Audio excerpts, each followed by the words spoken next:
Today, I'm going to be showing you on how you can personally minimize taxes on your Social Security benefits in retirement. So let's jump right in. So the first thing is understanding that Social Security becomes taxable based on what we call provisional income. And how we add up provisional income is we actually take 1/2 of your Social Security income plus any non-taxable interest, the example being is a municipal bond having interest. That interest gets added onto your provisional income.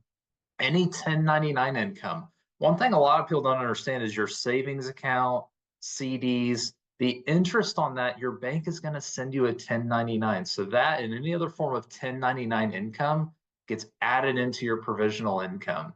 Any employment income, let's say you take a part-time job or you know still have some type of income coming in, that counts towards your provisional income. And if you own rental property, your rental income counts towards provisional income. So if you're single, head of household, or a qualifying widow or widower, 50% of your Social Security benefits become taxable if your income is between $25,000 and $34,000 a year. So under $25,000, there's a 0% tax. Over 34,000, well, then you jump into the 85% on your Social Security benefits or tax on your Social Security benefits if your combined income is over $34,000. If you're married filing jointly, 50% of your Social Security benefits become taxable if you have a combined income between $32,000 and $44,000 a year. So under $32,000, married filing jointly, 0% tax on your Social Security benefits on a federal level. 85% of your Social Security benefits become taxable if your combined income is over $44,000 a year. So the key entry into how we begin to minimize taxes on Social Security benefits in retirement is by leveraging our standard deduction. So this is the amount of money that you just automatically get to deduct off of your tax return. And so if you're married filing jointly, your standard deduction is $29,200 a year. If you're single, as a single filer, it's $14,600 a year that you get to deduct for right off the top. So we want to use the standard deduction to strategically place dollars because our Social Security is locked in. It's a blessing and a curse from a provisional income standpoint.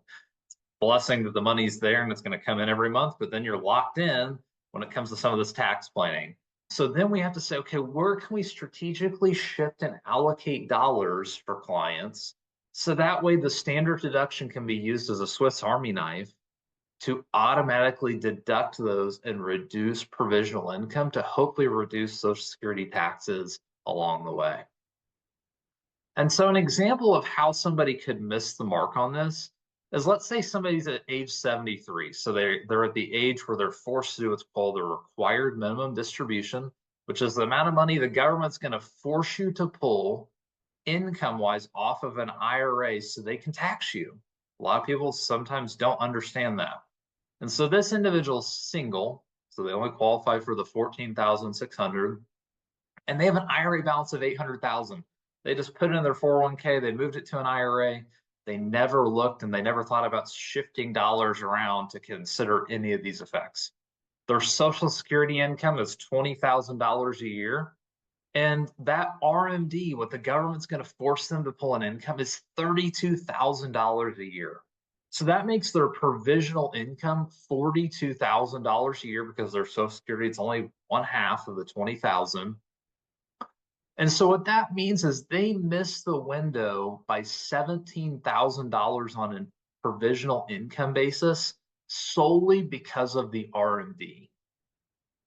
And so when we're looking and we're meeting with somebody, we have to strategically say, is there a way leading up to age 73 that we can take some of this money out of that IRA balance and put it into some tax-free environment, potentially paying the taxes earlier?